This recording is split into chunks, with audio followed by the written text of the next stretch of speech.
Good morning, sir. I am Poornima and I am here to give a seminar on ECOS and Tinyos. What is ECOS? It's embedded configurable operating system and it is open source and it is royalty free and it is a real-time operating system intended for embedded applications. The system is targeted at high performance small embedded systems. Such systems, an embedded form of Linux or other commercial operating system, would not provide the streamlined software required. So the ECO software has been implemented on a wide variety of processor platforms, including SPARC, ARM, CONRISC, MIPS, and etc. It is one of the most widely used embedded operating systems. So, coming to configurability, this is the ECOS configuration tool and an embedded operating system that is flexible enough to be used in a wide variety of embedded applications and on a wide variety of embedded platforms must provide more functionality than will be needed for any particular application and platform. For example, many real-time operating systems support task switching, concurrency controls and a wide variety of priority scheduling mechanisms. A relatively simple embedded system would not need all these features. So this figure, ECOS configuration tool, shows the top level of the ECOS configuration tool as seen by the tool user. Each of the items on the list in the left hand window can be selected or deselected when an item is highlighted the lower right hand window. Provides the description and the upper right hand window provides a link to further documentation plus additional information about the highlighted item. Items on the list can be expanded to provide a finer grained menu of options. And coming to next figure, which illustrates an expansion of the ECOS kernel option. In this figure, note that exception handling has been selected for inclusion, but symmetric multiprocessing has been omitted. In general, components and individual options can be selected or omitted. In some cases, individual values can be set. For example, a minimum acceptable stack size is an integer value that can be set or left to a default size. And this is the configuration tool explanation about given the kernel details. And this figure it's a typical example of the overall process of creating the binary image to execute in the embedded system. This process is run in a source system such as Windows or Linux platform, and the executable image is destined to execute on a target embedded system such as a sensor in an industrial environment. At the highest software level is the application source code for the particular embedded application. This code is independent of ECOS but makes use of application programming interfaces, that is APIs, to sit on the top of the ECOS software. There may be only one version of the application source code,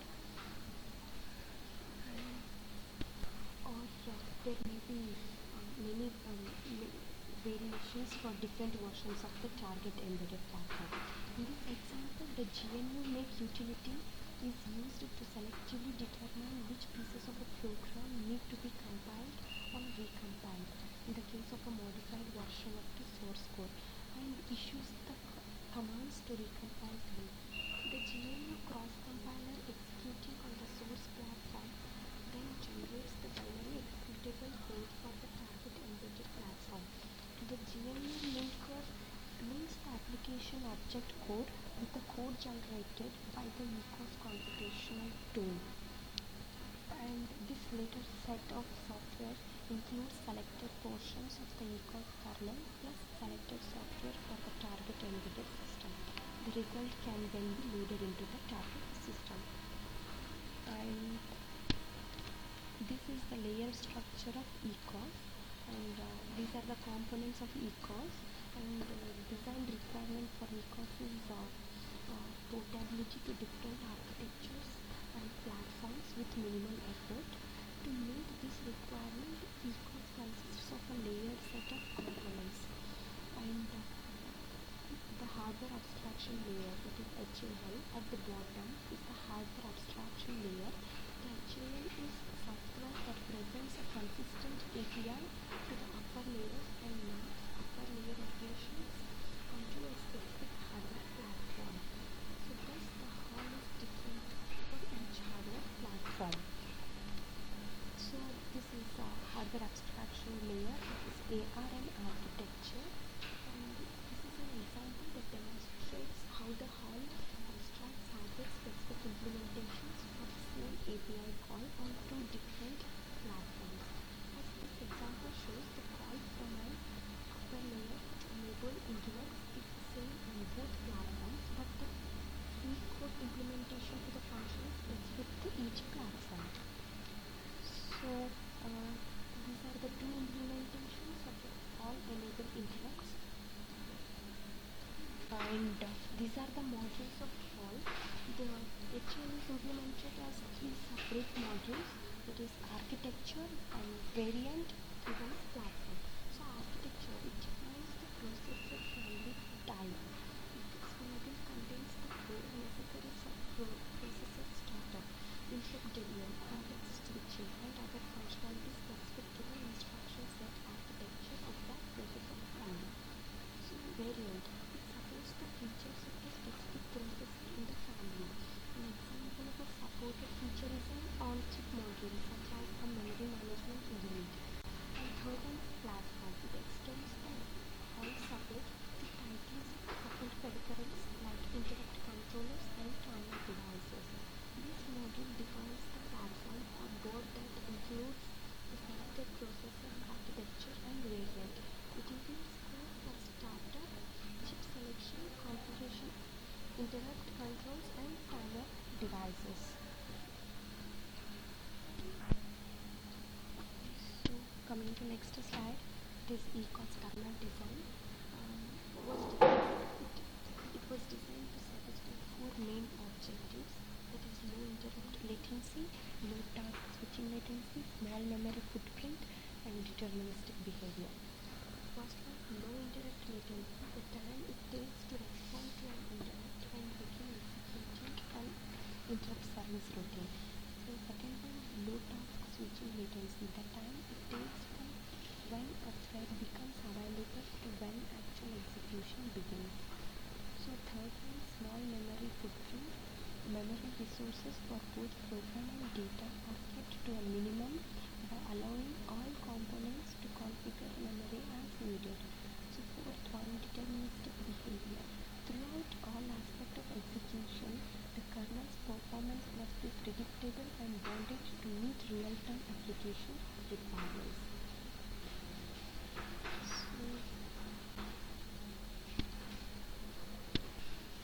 The ECOS kernel provides the core functionality needed for developing multi-threaded applications. First one, the ability to create new threads in the system either during startup or when the system is already running, and it controls over the various threads in the system, for example manipulating their priorities, and a choice of schedulers determining which thread should currently be running, and fourth one, that a range of synchronization primitives allowing threads to interact and share data safely, and fifth one, integration with the system support for interrupts and exceptions. Now, what is not in ECOS kernel? So memory allocation, device driver, and these makes for a lean kernel, and some functionality that is typically included in the kernel of an OS is not included in the ECOS kernel. That is memory allocation is handled by a separate package. Similarly, each device driver is a separate package. Various packages are combined and configured using the ECOS configuration technology to meet the requirements of the application. This makes for a lean kernel. The minimum nature of the kernel means that for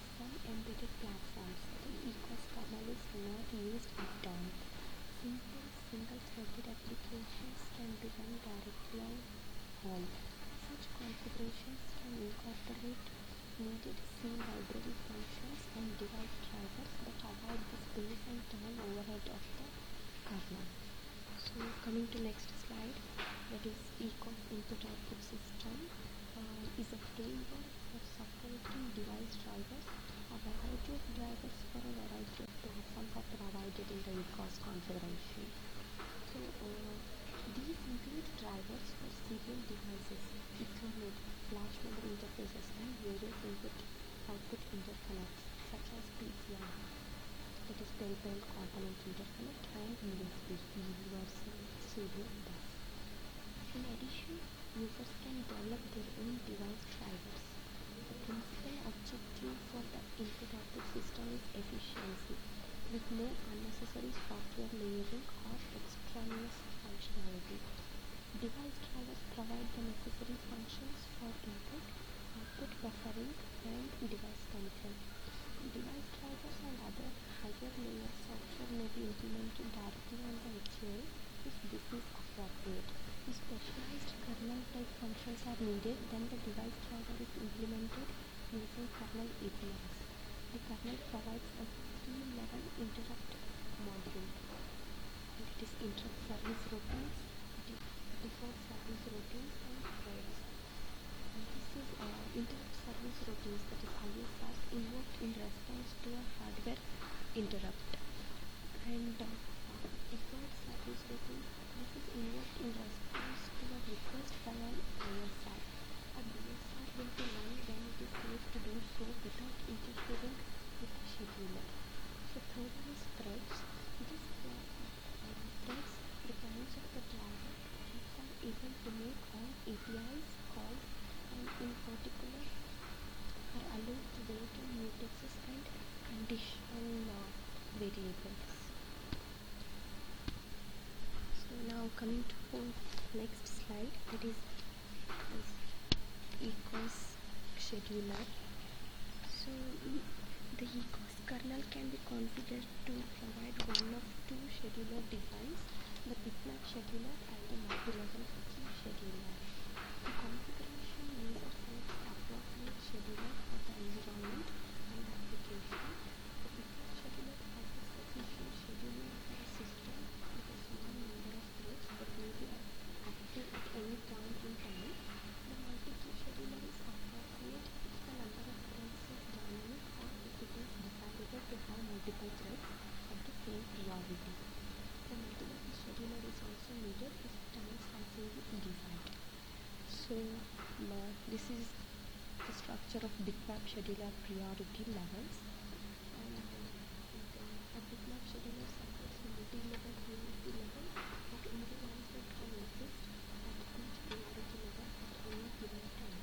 So scheduling decisions are quite simple with the scheduler, and when a block thread becomes ready to run, it may preempt a thread of lower priority, and the running thread suspends the ready thread with the highest priority dispatch. The thread can be suspended because it is blocked on a synchronization failure, because it is interrupted, or because it relinquishes control. Because there is only one thread that moves with each priority level, the scheduler does not have to make a decision as to which thread at a given priority level should be dispatched next.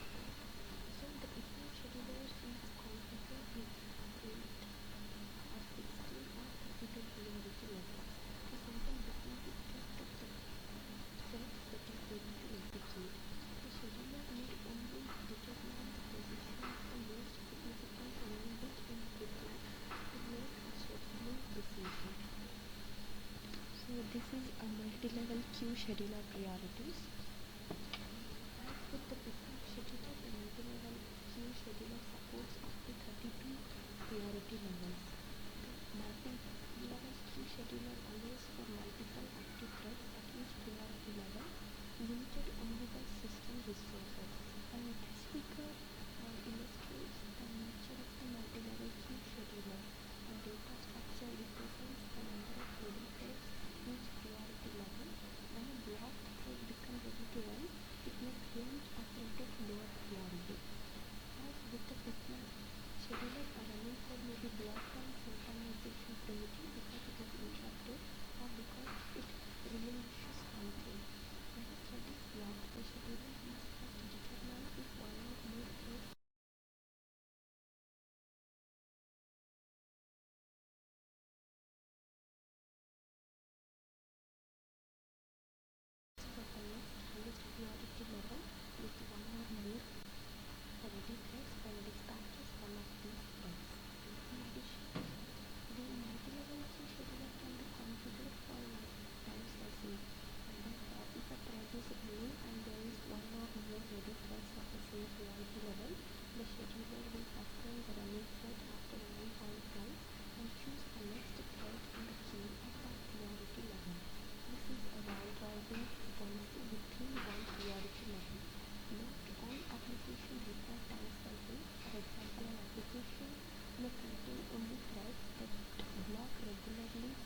stable time of pulsing, which reduces the overhead associated with timer interrupt.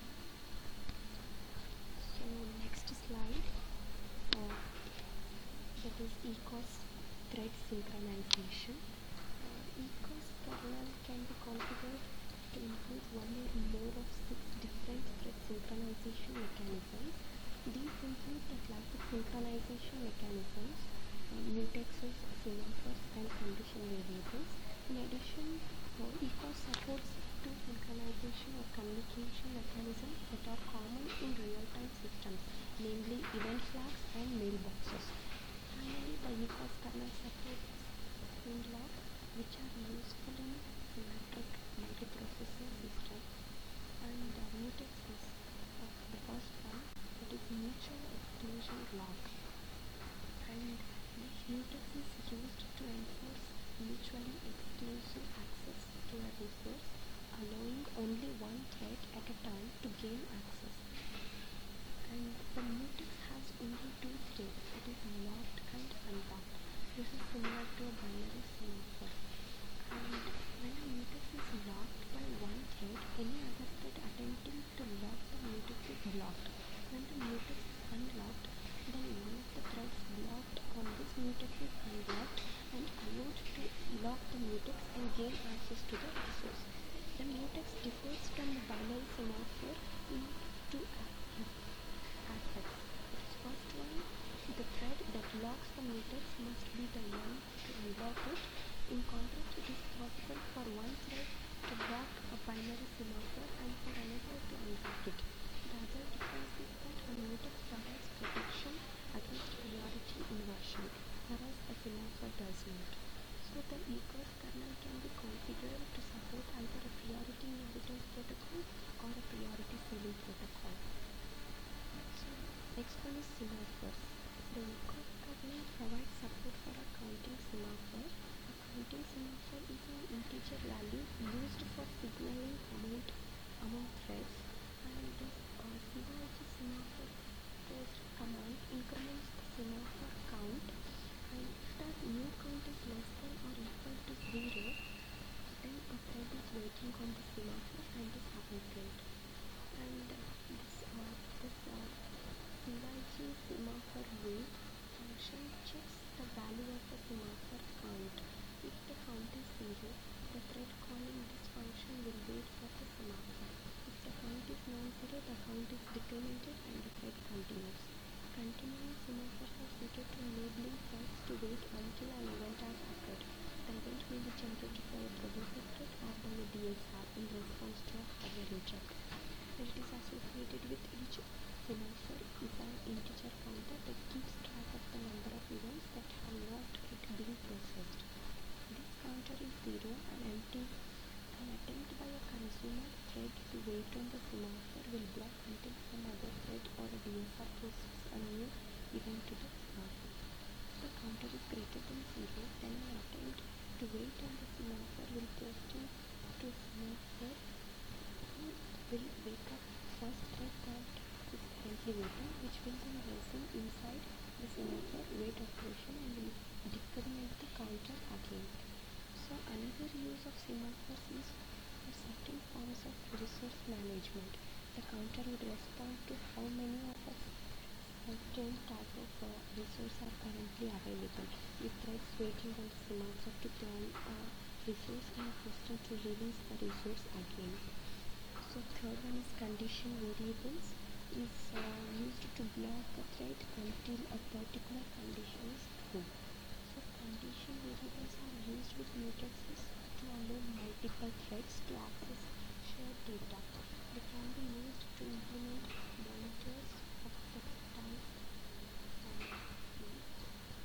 like CYG condition loop and CYG condition signal and CYG condition bar fixed. In ECOS, condition variables are typically used in conjunction with mutexes to implement long-term waits for some condition to become true.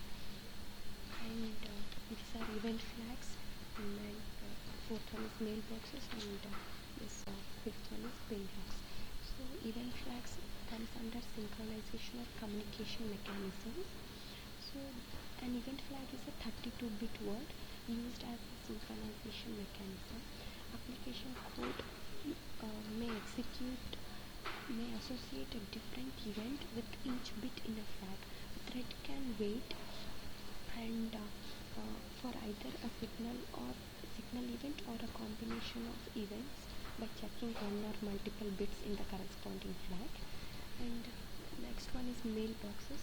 Mailboxes, also called message boxes, are an equal synchronization mechanism that provides a means for two threads to exchange information.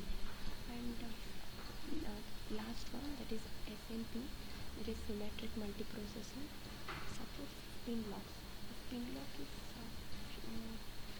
a flag that is a thread can check before executing a particular piece of code.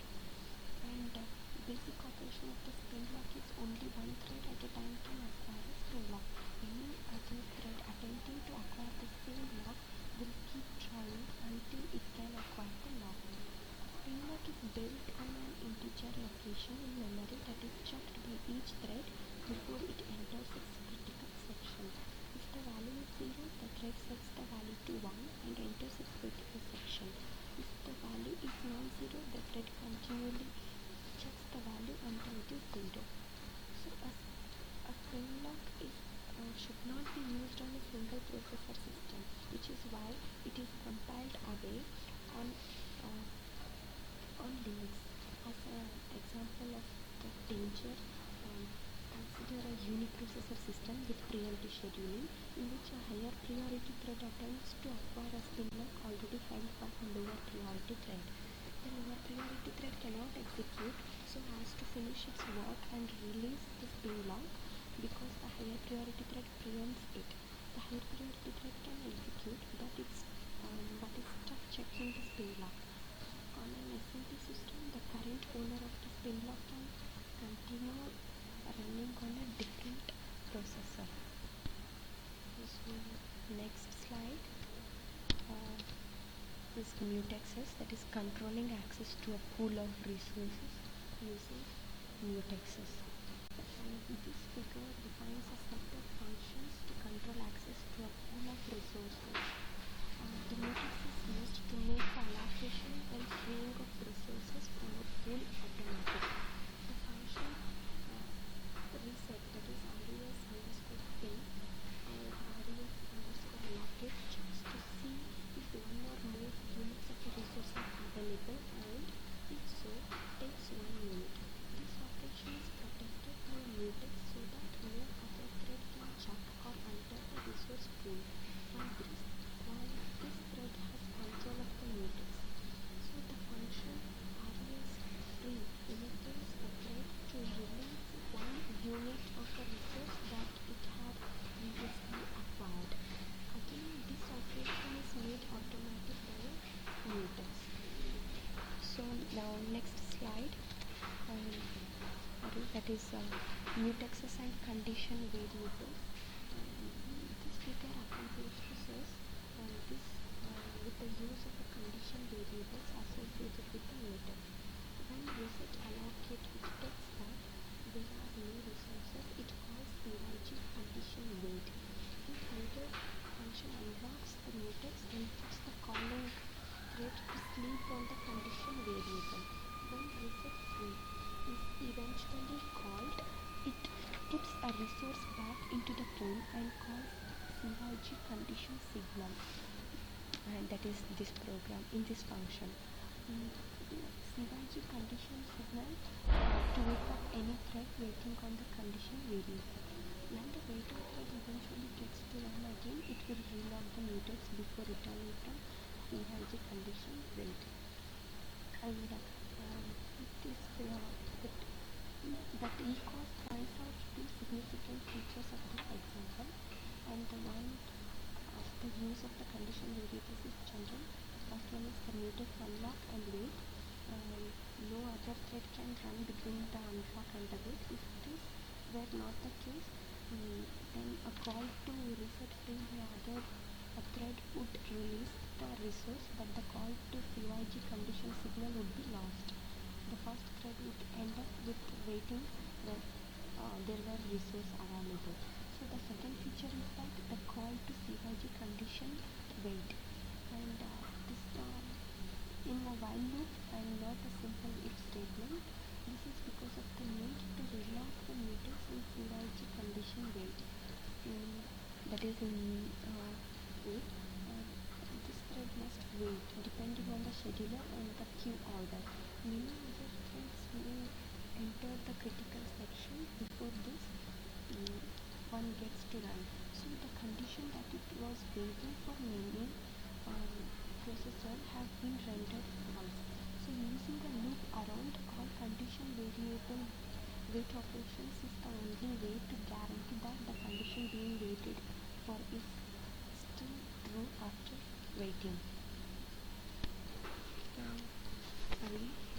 The next topic is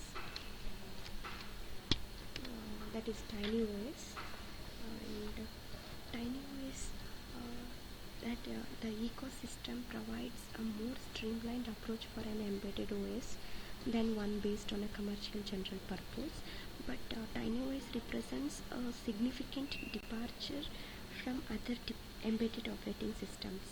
One striking difference is that Tinyos is not a real-time operating system. The reason for this is the expected overload, which is in the context of a wireless sensor network, as in the next slide. Because of power consumption, these devices are off most of the time. Applications tend to be simple, with processor contention not much of an issue. And additionally, in Tinyos there is no kernel, as there is no primary protection and it is a component-based operating system. There are no processes. The operating system itself does not have a memory allocation system, and interrupt and exception handling is dependent on the peripheral, and it is completely non-blocking, so there are few explicit synchronization primitives. So Tinyos has become a popular approach to implementing wireless sensor network software. This is the wireless sensor network topology, and this Tinyos was developed primarily for use with networks of small wireless sensors. A number of trends have enabled the development of extremely compact, low power sensors.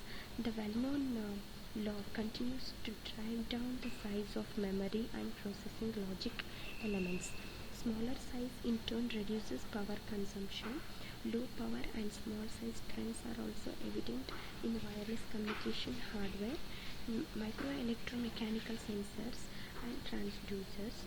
As a result, it is possible to develop an entire sensor complete with logic in a cubic millimeter.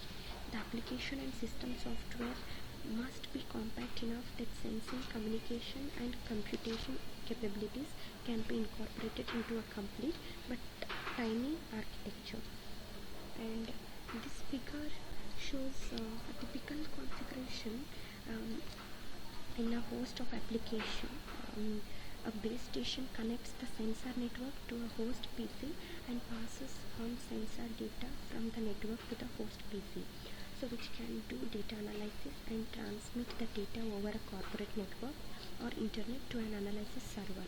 Individual sensors collect data and transmit these to the base station, either directly or through sensors that act as data relays.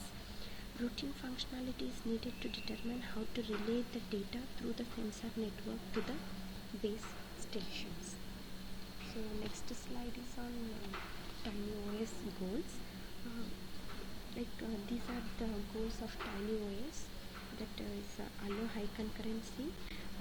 In this typical wireless sensor network application, the devices are concurrency intensive. Several different flows of data must be kept moving simultaneously.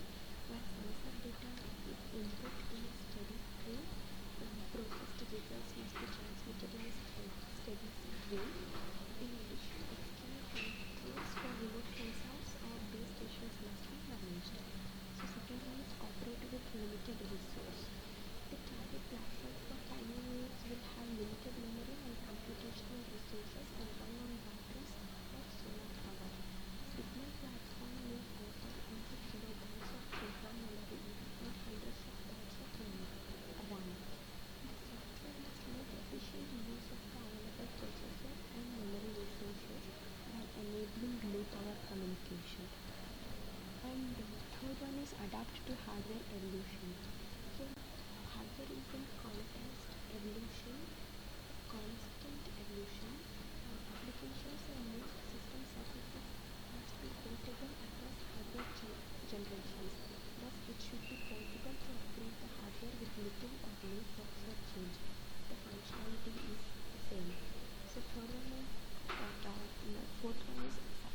wide range of applications.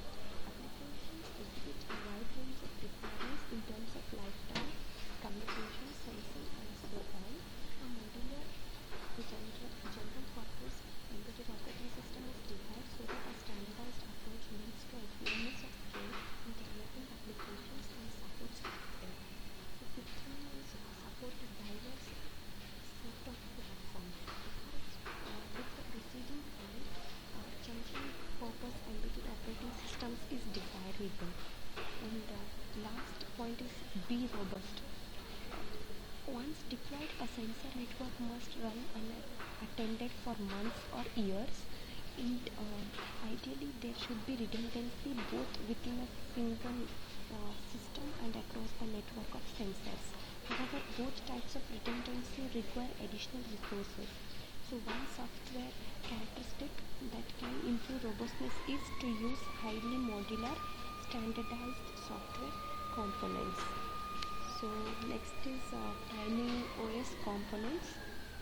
This is an embedded software system built using Tiny operating system.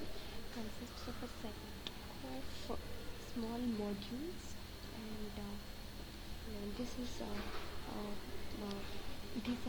modules called components, each of which performs a simple task or set of tasks and which interface with each other and with hardware in limited and well-defined ways.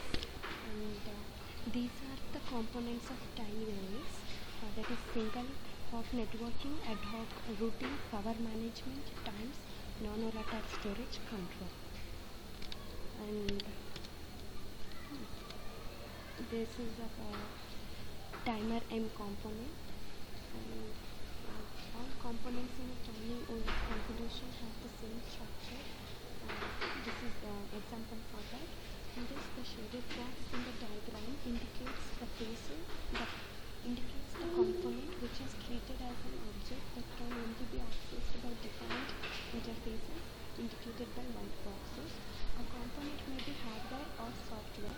Software components are implemented in C, which is an extension of C, with two distinguishing features: a programming model where components interact via interfaces, and an event-based concurrency model with run to completion task and interrupt handlers. This is the timer and configuration. The uppercase C stands for component. It is used to distinguish between an interface, example timer, and a component that provides the interface, like for example timer C. The uppercase M stands for module. This naming convention is used when a single logical component has both a configuration and a module.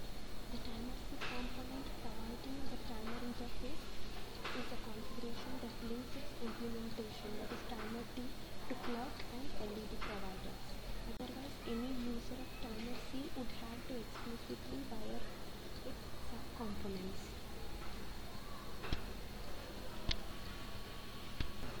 So the next slide, that is Tinyos scheduler.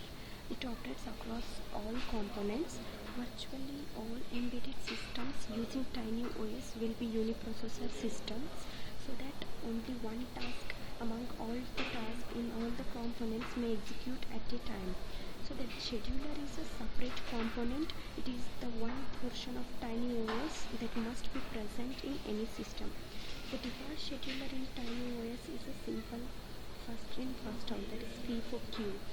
A task is posted in the scheduler either as a result of an event which triggers the posting, or as a result of a specific request by a running task to schedule another task. The scheduler is power aware. This means that the scheduler puts the processor to sleep when there are no tasks in the queue. So next slide. An example for Tinyos application. This figure shows a configuration assembled from software and hardware components. This simplified example is called surge and performs periodic sensor sampling and uses ad hoc multi-hop routing over the wireless network to deliver samples to the base station. The upper part of the figure shows the components of search, that is represented by fox, and the interfaces by which they are wired, that is represented by arrowed lines. Search L component is the application level component, that the operation of the configuration. So this is the configuration for search example, and this figure shows a portion of the configuration for the search application.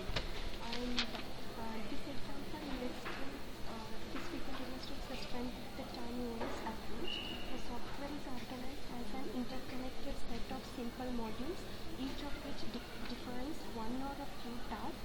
Components have simple standardized interfaces to other components, be they hardware or software. These components can easily be replaced.